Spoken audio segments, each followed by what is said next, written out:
Hello students, मैं पीयूष राजपूत और आपका अपना चैनल पीयूष कोचिंग क्लासेस। जैसे बच्चों हमारी केस स्टडी क्वेश्चंस की एक सीरीज चल रही है और हम अपने चैप्टर नंबर 3 यानी कि मैट्रिक्स के पैसेज को कर रहे थे, उसी को आगे बढ़ाते हैं और देखते हैं नया पैसेज नंबर 10 क्या कहता है। तो बच्चों आपको दो मैट्रिक्स ए एंड बी और two matrices, then A plus B is on order of N by N is defined as.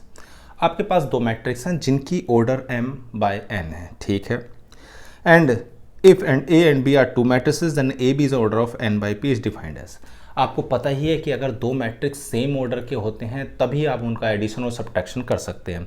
अगर आपके पास दो मैट्रिक्स हैं जिसमें पहले वाले की कॉलम और दूसरे वाले की रो अगर सेम है तभी आप उनकी मल्टीप्लिकेशन कर सकते हैं। ये बात तो आपको क्लियर ही है, ठीक है बच्चों। तो आपके पास चार मैट्रिक्स गिवन है a b c और d।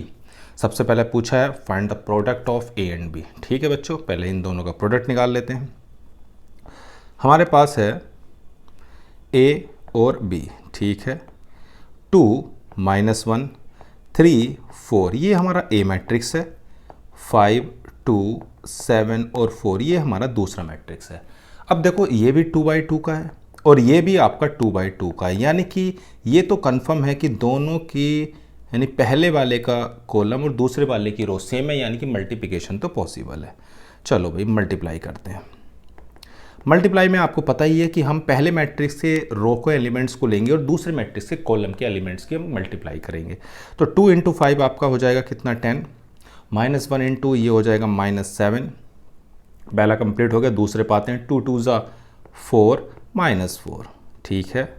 अब 3 5 ज़ा आपका 15 और हम 4 की करेंगे 7 में यानी कि 28। यानी करना क्या है, आपको रो एलिमेंट के उसी के आपको कॉलम से मल्टीप्लाई करनी है। सर 3 2 ज़ा 6 और 4 4 ज़ा 16। तो यानी कि आपके पास जो मल्टीप्लाई करके आ रहा है वो 43 आपका आ जाएगा 43। इसको क्लीन कर लेते हैं। तो ये हो गया आपका 43 और 16 और 6 हो गया 22। तो ये आपका ए एंड बी आ गया। अब देखो आपके पास कौन सा ऑप्शन है, 30 43 एंड 22, यानी कि पहला ऑप्शन मैच करता है। अब कह रहा है if A and B any other two matrices such that A B. अब देखो बच्चों, अगर दो मैट्रिक्स हैं उनकी ए और बी एग्जिस्ट करती है तो ज़रूरी नहीं है कि बी ए भी एग्जिस्ट करे। हो सकता है करे और हो सकता है नहीं करे। तो हम कह सकते हैं मे और may not be exist. Clear है। अब कह रहा find the value of A and C in the matrix D such that C D minus A B is equal to 0। चलो भाई, आपके पास जो मैट्रिक्सेस हैं उसमें हम वैल्यू रखते हैं। हमें दिया हुआ है C D minus A into B is equal to 0। तो सबसे पहले आप सी मैट्रिक्स को लिखो। देखो भाई क्या है सी मैट्रिक्स, तो सी में है 2 5 3 8। चलो भाई लिख देते हैं 2 5 3 8। अब आता है डी मैट्रिक्स। डी में क्या क्या है देखो, ए बी सी डी लिख दो, ए बी सी डी। उसके बाद आपने अभी थोड़ी देर पहले ही ए और बी की मल्टीप्लाई करी थी। 30 43 30 43 और 22। आसान है, कोई भी बड़ी बात नहीं है, आप बहुत ही आसानी से कर सकते हो।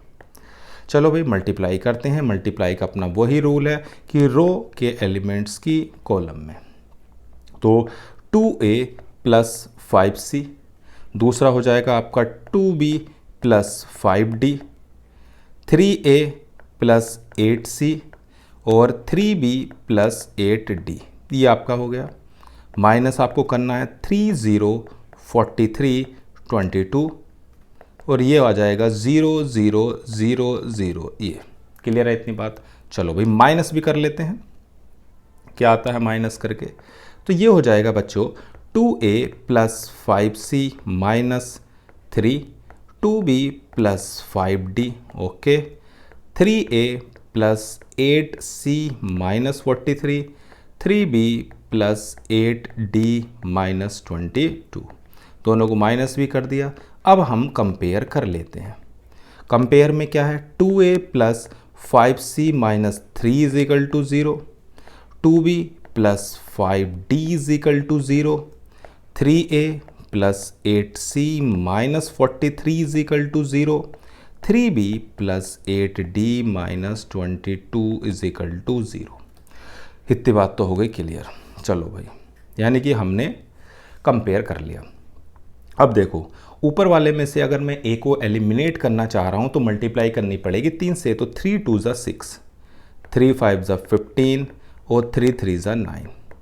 दूसरे पे आते हैं, 2 से मल्टीप्लाई तो 6 से, 8 2 ज़ा 16 और ये आ जाएगा 86 is equal to 0, minus minus plus, तो ये इससे कैंसिल।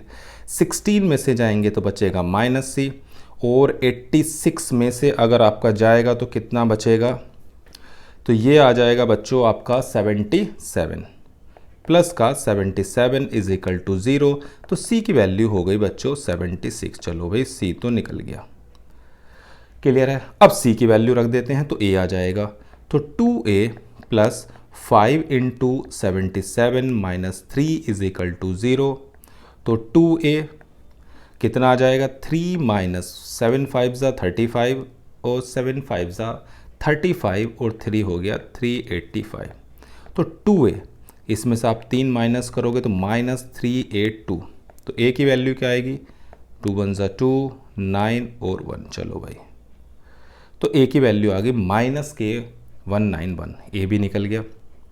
अब आते हैं d पर।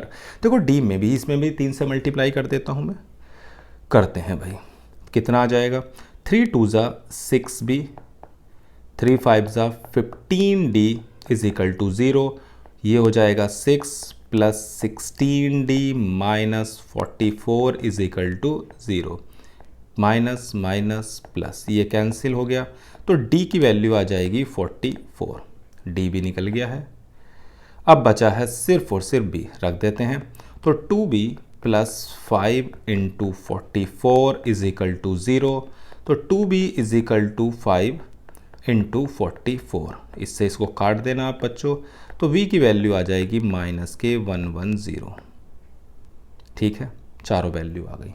अब हम अपना ऑप्शन देख लेते हैं क्या है, तो find the value of b d in the matrix d such that इतना, तो b और d की वैल्यू देखें, b की वैल्यू कितनी आई है, तो b की वैल्यू आई है -k110 और d आई है 44, -k110 और d की वैल्यू आई है 44, ये रहा मैच कर रहा है। अब हमें निकालना है b प्लस डी, चलो ये भी निकाल लेते हैं। तो भाई b प्लस डी आपको निकालना था, b मैट्रिक्स आपके पास क्या दिया हुआ है एक बार देख लेते हैं, तो है 5 2 7 4, 5 2 7 4 और d अभी हमने निकाला है -k191 110 और c की वैल्यू तो 77 और 44। आप इसको ऐड बहुत ही आसानी से कर सकते हो, तो ये आ जाएगा माइनस का 186 माइनस का 108 77 और ये हो गया आपका 784 और 48।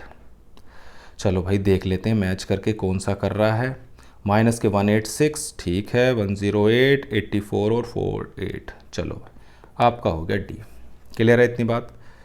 तो ये वाला पार्ट रह गया था थर्ड, जिसमें ए और सी पूछे थे।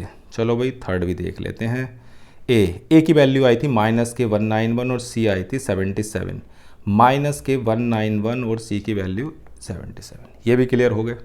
तो इसमें हमें दो मैट्रिक्स दिए हुए थे, ये बताया गया कि दो मैट्रिक्स को ऐड तभी कर सकते हो जब उनकी ऑर्डर सेम हो, मल्टीप्लिकेशन यानी कि पहले के कॉलम और दूसरे की सेम हो। चारों मैट्रिक्स दिए हुए थे, उसमें एक मैट्रिक्स हमारा अननोन था, उसी मैट्रिक्स की हमें वैल्यू निकालनी थी और कंडीशन हमें दी हुई थी कि CD minus AB is equal to 0। उसकी मदद से हमने ABCD के लिए चार इक्वेशन बनाई, चारों अननोन को हमने सिंप्लीफाई किया। कोई दिक्कत तो नहीं है, पूरा पैसेज बच्चों आपको क्लियर होगा। तो आज की क्लास में सिर्फ इतना ही, थैंक यू।